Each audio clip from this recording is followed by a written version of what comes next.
PlayStation account for 15 plus years, buying M-rated games, using a credit card, and being a literal adult still isn't enough. PlayStation wants its players to verify their age using facial scans and government IDs. Just to use basic social features like voice chat, in-game lobby chat, and simply sending a text message to a friend. And the internet is not happy. People are calling it creepy, invasive, dystopian. They're also bringing up Sony's history with security breaches. And they ask one big question: why should we trust them with biometric data? So let's break down exactly what's happening, why Sony's doing it, and why this exploded on the internet. So here's what's happening. Sony's rolling out mandatory age verification systems for PlayStation users in UK and Ireland. All right, so I figured the only way to see if all this is true is to jump on over to the PlayStation website. And what do you know? Lo and behold, here we go. Age verification frequently asked questions. Important. Age verification will be required later in 2026 for Ireland adult accounts to access certain features. If you're prompted, we recommend completing age verification to avoid interruptions later in 2026. We use age verification to deliver the best PlayStation experience for your age and to help protect our younger users. Now, I call bull manure. This is bullcrap, dude. All right, that's BS, my boy. BS, my boy. I smell it. Do you smell it? I can smell it. Can you smell it? Yes, I can smell it. Okay, let's break this down real quick. To give me the best experience, I'm an adult user, right? To give me the best experiences is really simple. Don't ask me for ID. Don't ask me for a facial scan. Simple. Why? I'm playing rated M games already. I don't have kids, okay? And I get it. I get it. For this next segment, some people might think that, oh, this is great. This is great. We got to protect the kids. No, it's not. You're not protecting kids by doing this. First of all, it's the parents' job to protect the kids. Not Sony, not PlayStation. It is the parents' responsibility to protect the kids. Government shouldn't have a say in what is going on with the kids. All right? That's a whole nother topic for another day. But PlayStation comes with parental settings. And if you're worried about what your kid's getting into on the PlayStation, you should set the parental settings. Okay? This is ridiculous. This is ridiculous. This is in Ireland and the UK that this is happening. All right, let's continue. If you have not completed age verification, you can continue playing on PlayStation, but communication features won't be available until you do. To keep using communication, broadcasting, and certain in-game features without interruption, we recommend verifying your age now. Clickable link, verify now, or scan this QR code on your mobile device. All right, this is for Ireland, and over here is the UK. Same thing, same spiel, same old spiel. All right, a lot of people are probably wondering why. This is tied to the UK's Online Safety Act, which pressures platforms to make users verify their age before using certain features or communications.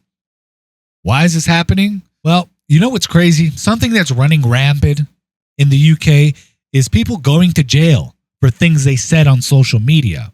It is very much like a shakedown. They go there, they're all standing around him, and they're saying to him, we're going to prosecute you unless you agree to pay £60 and attend re-education class so that your incorrect views can be trained out of you and you won't have this problem. And march in solidarity with.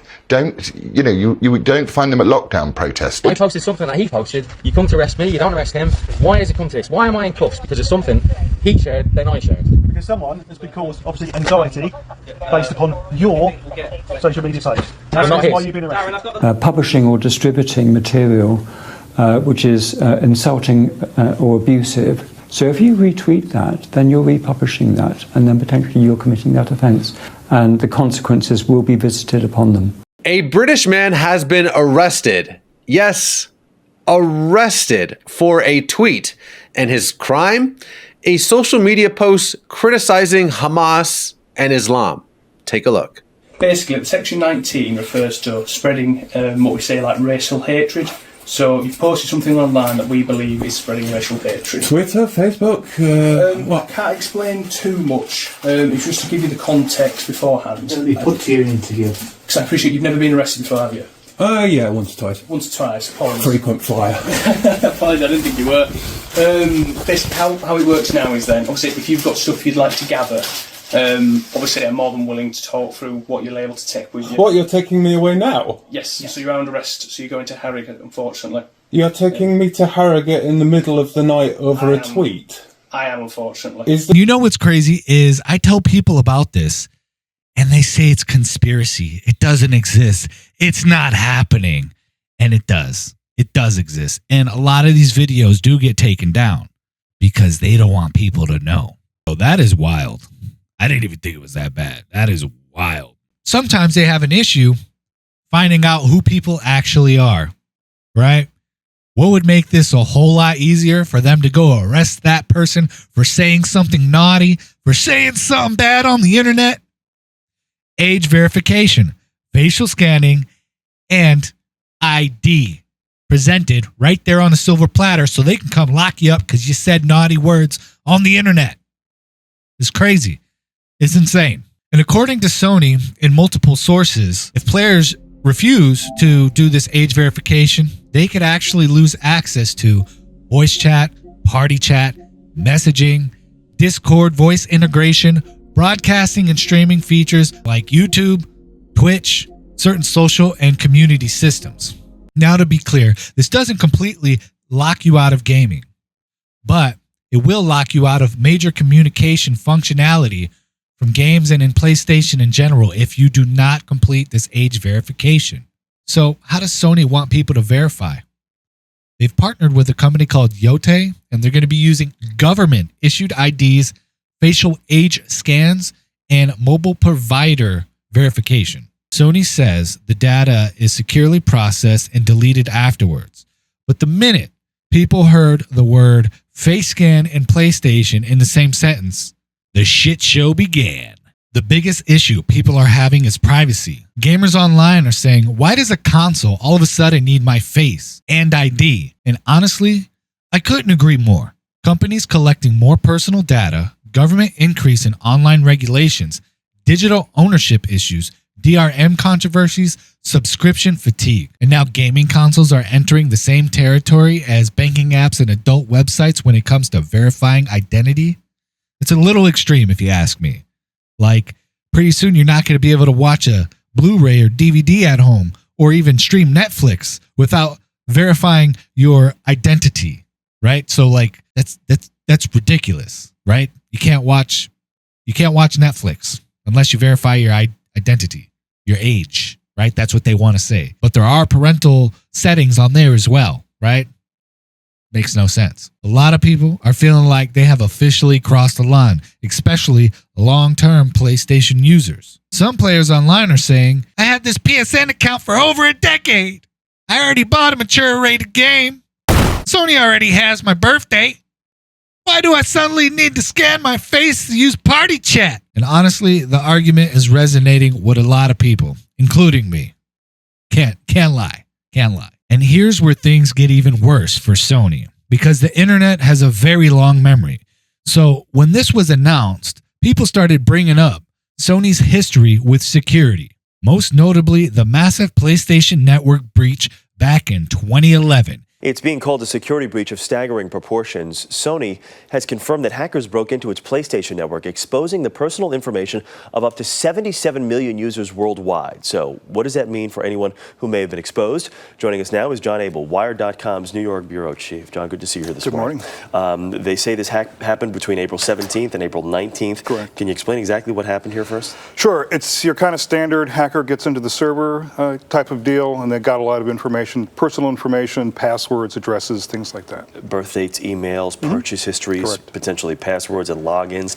Now, Sony says they don't know for sure if credit card information was stolen, but they can't be certain. They can't. I guess you would have to assume if they've got all this other information, they probably have your credit card. Well, possibly. It might be stored in a different place. Ironically, though, the least important information in terms of the user is the credit card because it's easily replaced and you're indemnified against any loss. The real problem is that now people can email you and do phishing attacks and try to get other information from you directly. Yeah. That incident damaged trust in Sony for years. So when gamers hear, upload your ID, scan your face, they ask themselves, what if the data gets breached? And that's a valid question. The fear isn't completely irrational because biometric data is different.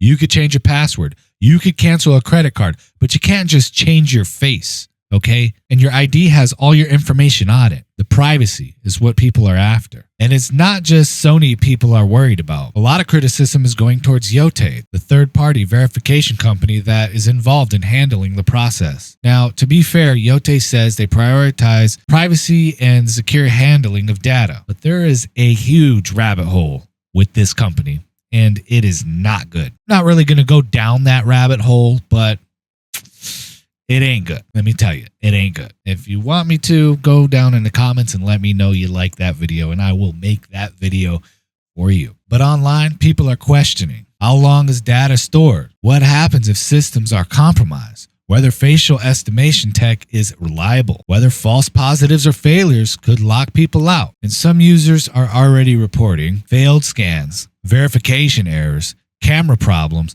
technical issues. And that kind of brings me to another point I want to make. Not everyone has a camera for their PlayStation. So how are they doing the facial scans? Are they doing it with their PlayStation mobile app? That's probably how they're doing it now that I think about it, because the camera that you can buy for the PS5, the webcam, you can't really even find it in many stores readily available. I remember I had to order mine through Amazon, which I don't really like to do when it comes to my technology because I have Best Buy membership. Best Buy membership gives me warranty. So all these technical issues right off the bat only made things worse. But honestly, I think the real reason people are freaking out is because they don't want it to become normal. Right now, it's only happening in Ireland and the UK, but gamers are worried that it'll spread worldwide. And once a system like this becomes accepted, it's very possible that it'll spread worldwide. Today, it's verification for voice chat and social options. Tomorrow, who knows? Who knows? Login, face scan, login, ID check, and maybe it'll be a periodic thing that they start doing. That's a fear people are expressing online. And the timing for all this couldn't get any worse, because at the same time, Sony was also being criticized over the confusion surrounding digital license authentication and DRM concerns. Some players thought Sony was moving towards a constant online verification for digital games. Now me, I like my physical copies. I gotta have them. Gotta have them. I'm completely against digital games. But later, Sony clarified that it was mostly a one-time authentication process. Mostly a one-time authentication process. Like, really? Really, bro? Really? See, I like my physical copies. I'm completely against digital games, but if Sony keeps moving the way that they're moving, it's a good thing I got my PCs with me. You know what I'm saying? Gamers are already worried about digital ownership, losing access to purchases, online dependency. It adds fuel to the fire. So now, some people see all of this as part of a bigger trend. Less ownership, more tracking, more control, more verification. It all adds up and it all points in one direction. It's ridiculous, if you ask me. And look, to be fair, a lot of this is happening because government is putting pressure on companies. This only exists because the UK's Online Safety Act, and eventually other companies have to do similar things too. But at the same time, gamers do not trust companies with biometric data. And that's just a fact, very true, and I share that feeling with them. I myself am a gamer, according to some people. Why would gamers trust companies with that kind of information when there's data breaches, privacy scandals, DRM controversies? Companies are slowly removing ownership from consumers. People need to wake up and start voting with your wallet. You need to ask yourself a real question. How much information should you give up to play a video game online? But I want to know what you think. Would you upload your ID or scan your face to use PlayStation's voice chat? Or is this where companies have just brought it way too far? Anyways, that's all for this one. Peace.